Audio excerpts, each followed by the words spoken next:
When I think back on those early years of parenting, the word that comes to my mind is exhaustion. Melanie, can you relate to that? Unfortunately, yes. There were some nights that went beautifully, so Yeah, smoothly, and you got in bed at the end of the night and you're like, yes. yeah. And then it seemed like there were 3 nights in a row right after that were complete disasters. Right. And it took a toll on everybody in the family. I mean, when I did not sleep well, everybody felt the consequences of it, I think, the next day. But in parenting alongside you for the last 20 years, we have both figured out some little tips, some little hints that made it a lot better. So, in this 2-part podcast, we're going to cover how to create a healthy bedtime routine, what to do with those early risers, and how to train kiddos to stay in their bed. Let's dive in. Welcome back to Parenting to Impress, your go-to podcast to learn practical ways to love God and love others and impress this on the hearts of your children. I am your host, Heidi Franz, and I am joined by my dear friend, Melanie Simpson. 2 moms who have made a lot of mistakes, but have found grace and truth along the way. Melanie, why is sleep so important? The first thing is just happier, healthier kids. They are better able to follow the routine that we had in our house. There were fewer behavioral problems. Mm-hmm. And in general, it just made for a happier, calmer household. Yeah. You said Right. healthier kids. Mhm. I truly believe we had less sickness in our house because bedtime was so important. And getting a full night's sleep was something we very much focused on when our kids were young. Did you find the same to be true? Yeah, all the research that we're hearing in the past couple of years about having good sleep hygiene is what it's called, is invaluable to protecting our physical health, let alone our mental health. Think about that in terms of a child who is still developing. They're looking at 10 to 12 hours of sleep for these little ones. And that even flows into the elementary age. These kiddos need quality sleep. As an adult, it's so important for our kiddos to have a good bedtime routine so we're not fighting that I want another drink, I want another hug, because had I had done that, my husband and I would have had no time for each other. And if we don't invest now, when our kids are gone, we're not going to have a marriage. Right. It impacts both ends. It impacts your nighttime and then your morning time. Absolutely. You and I both, our routine is to get up earlier before our kids to have a quiet time with the Lord by ourselves. You can't do that for very long if you're not getting good sleep yourself. Absolutely. That morning time with the Lord and not having those constant interruptions was absolutely vital to me. And we talk a lot about that in the podcast, How to Have a Quiet Time. We'll link that in the show notes as well. What were some of the things that were in your routine when your kids were little? We started earlier than you would think that we needed to because inevitably a bath took longer. We had 4 kids under 7. There was an infant to a 7-year-old, and that's a lot of pajamas and teeth to be brushed and stories to be read and routine. We had a rhythm that we did. And I think that's key. Kids want to know what to expect. It doesn't have to be inflexible, but they know that there is a wind down time coming prior to bed. Absolutely. So these are the things that we included in our bedtime routine. First of all, getting ready. That could be a bath, putting on pajamas, brushing the teeth, and then those final needs like water, snack, potty or diaper change. And then the third one was just what I'm going to call wind down time. That's reading a book, reading the Bible, having prayer time, maybe that's family devotions for you. And then those final little good night talks, the time where you're sitting with that kiddo in their bed, beside their bed, talking about their day. And this routine can be something that takes 20 minutes. This routine could take an hour, depending upon how many kiddos you have. So you have to think about how much time do we need, add some buffer, and then start that in your evenings. I think when you consider your child's personality, Yeah. just go in knowing this child is going to want me to sit with them and read a book in their bed. This Right. one is going to want me to sit out on the couch. Obviously, you have control, but I don't think bedtime, as much as it can be helped, should be a stressful time because that does none of us any good. Exactly correct. When the stress level goes up, the more it crumbles. Yeah. That Yep. bedtime routine should be a smooth transition. And I'm going to say, as a quote, seasoned mom, enjoy that time. Oh, to go back and have that time with my kiddos, I would have relished it a lot more. Mm-hmm. The next thing that I want to say about having a routine is make sure you keep it consistent. If you typically put pajamas on and then have a snack, put pajamas on and then have a snack. If you read a Bible story together as a family and then you go and pray with your youngest and then your middle child and then your oldest, keep that routine as consistent as possible because it's those little things that can really throw off kiddos. Things like brushing teeth, practice that during the day. Don't start at bedtime. Introduce it not when you need it. That's right. Introduce it when you don't need it. By the time it's bedtime, you're tired, the child's tired, and you want to have all that routine down, and you don't want to have to be training during that time. Right. Train in the morning where there isn't a stress of doing something quickly afterward. So to begin the bedtime routine, the one thing that I'm going to suggest is make sure you sit down with your spouse and discuss it. I am notorious for creating a plan in my head and never letting other people in my life know about it. Melanie can attest to this. I've planned all the details. I've gone through all the possible scenarios. But in order for my husband to be able to assist me, he needs to know. And he also maybe has a better idea. So I need to allow him to have feedback in that and for us to discuss that. Also, we need to decide what are the expectations.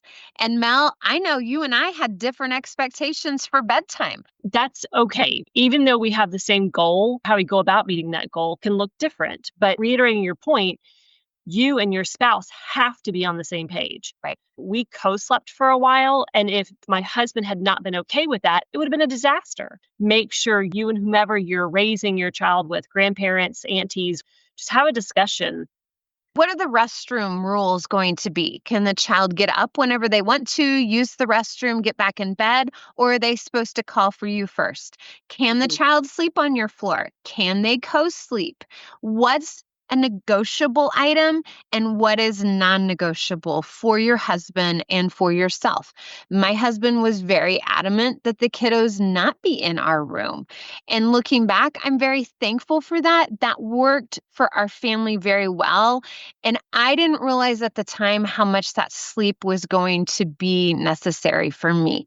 As a couple, come to agreement on what you're going to do. Otherwise, what happens is you will tell the child yes, and your spouse may tell the child no, which this confusion will only exacerbate bedtime issues. Once you have established the expectations with your spouse or family members, the next step would be introducing that routine. Heidi, we don't recommend just barreling straight into it. I suggest with any new routine or procedure that you're going to do with a child that you introduce it to them not at the time, and you introduce it to them in a play-based manner. Let me give you an example.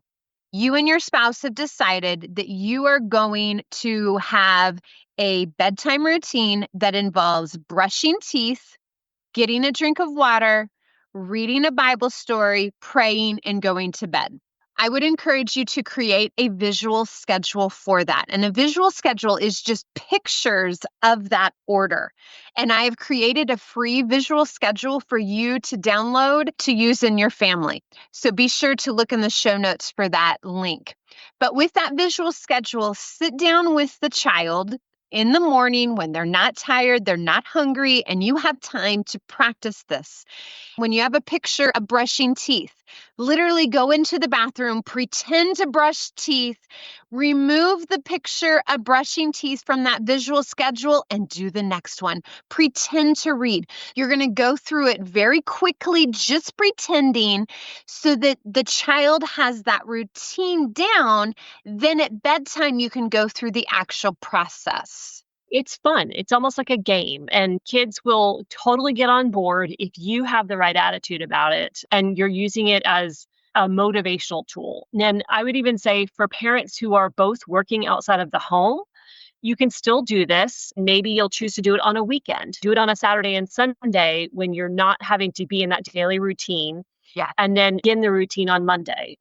Heidi, what do we do with kiddos that are negotiators? I'll put it that way. Yes, negotiation. Those who are being raised to be lawyers.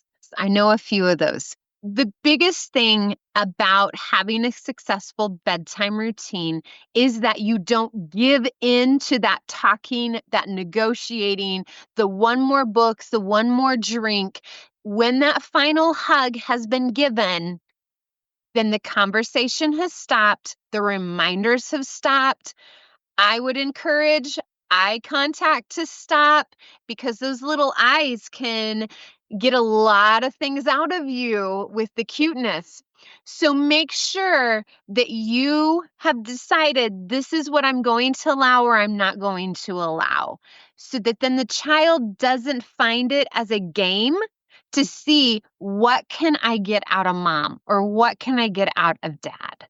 Right. How can I get my way? Yeah. Is really what it is. If the child is walking, I would take them by the hand, don't pick them up, and return them back to the bed. And if you do have a non-mobile child to carry, like Heidi said, don't make eye contact. And I'm going to tell you, this about did me in. Like for our family, we ended up doing things a little bit differently, but we were consistent with the different. I think that's a really good point. Melanie, your home when your kiddos were little was very different than ours. And so you had to do things differently just because of the size of the house that you lived in, for one example. Well, and with my husband's work schedule, he was working evening or overnights.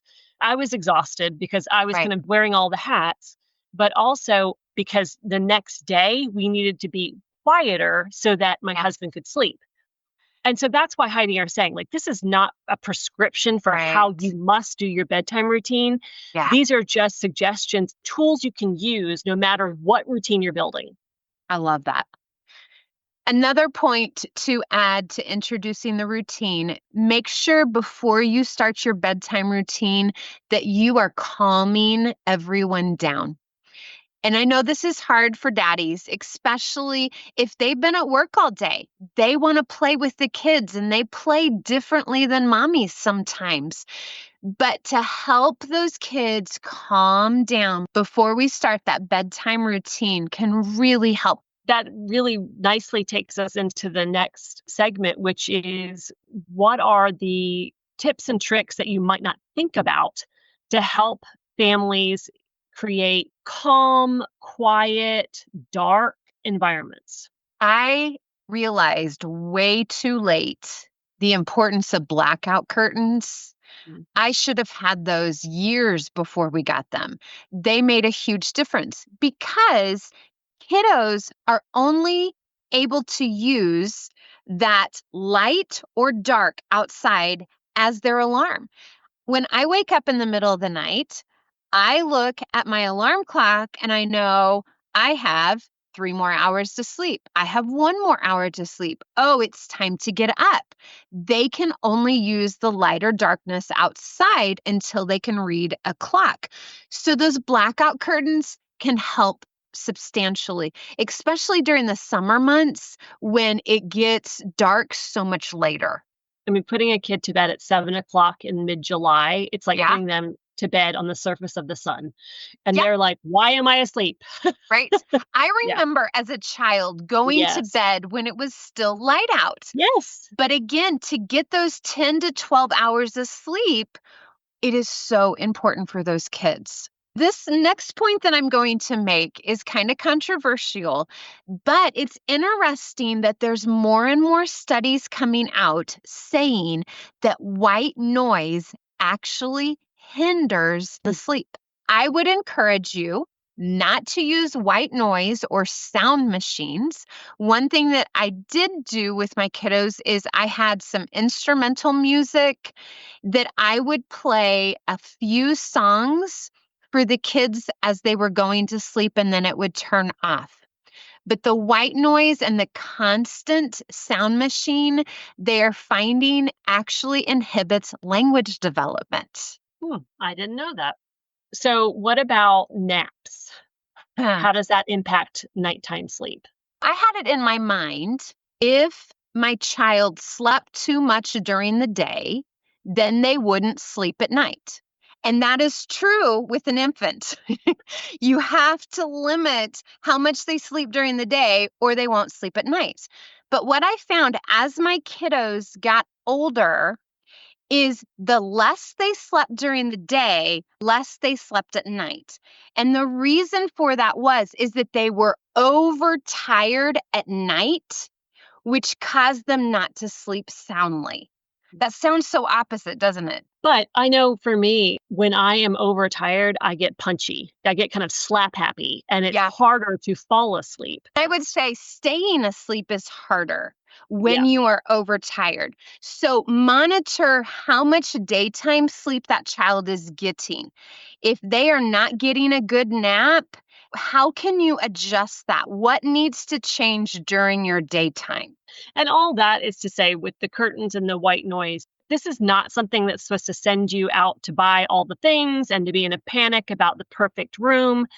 These are just ideas, and some kids don't need them, some kids do. And speaking about the perfect room, I had the idea that all my kids needed their rooms with their bed, with their beautiful bedspread, with their curtains, with their nightstand, with all this picture perfect furniture. And Mel, you know that things really started changing for bedtime in our home when we moved little man's mattress to our playroom. And yes, people walked into our house and they saw a mattress in the playroom. And I would just say, we're doing what our son needs. We're doing what our family needs. So I had to let go of that perfectionism of what I thought that it was supposed to look like. I mean, let's be honest. How much of parenting is that right there? Letting go of those expectations. I do think, and you touched on this a little bit, bedtime can be such a sweet time. How often do we get to really slow down, snuggle, love on those kiddos when they're little? We say all these things so that you can also enjoy that time. Yes. It's not a fight every single night to get the child to sleep. And that's where the consistency comes back in. If you're not consistent, then you are going to be battling in some way every night, and you won't be able to enjoy it. As with all things kids, consistency is key. And I don't know, Melanie, if this is true or not. I'll let you weigh in, but I just had this thought. I wonder how much of our talking with our teens at night now is because of the routines that we set up when they were kids. Yeah, it's a good thought that they have memory in them of that time that they spent with us at bedtime. Melanie, this has been a really good conversation that I hope it's going to help a lot of parents. I want to remind you that there is a free bedtime routine printable, 4-step version, as well as an 8-step version for older kiddos, and you can compile that however you need for your family. I invite you to check that out in the show notes. But we have a lot more to talk about. but we're going to stop for this week, and I hope everybody will come back as we talk about what to do with early risers and then training kiddos to stay in their bed. So join us in 2 weeks on the Parenting to Impress podcast. We want to thank you for listening to the Parenting to Impress podcast. Be sure to visit ABCJesusLovesMe.com and check out the show notes for more information on topics shared in this episode. Please subscribe and share with your friends.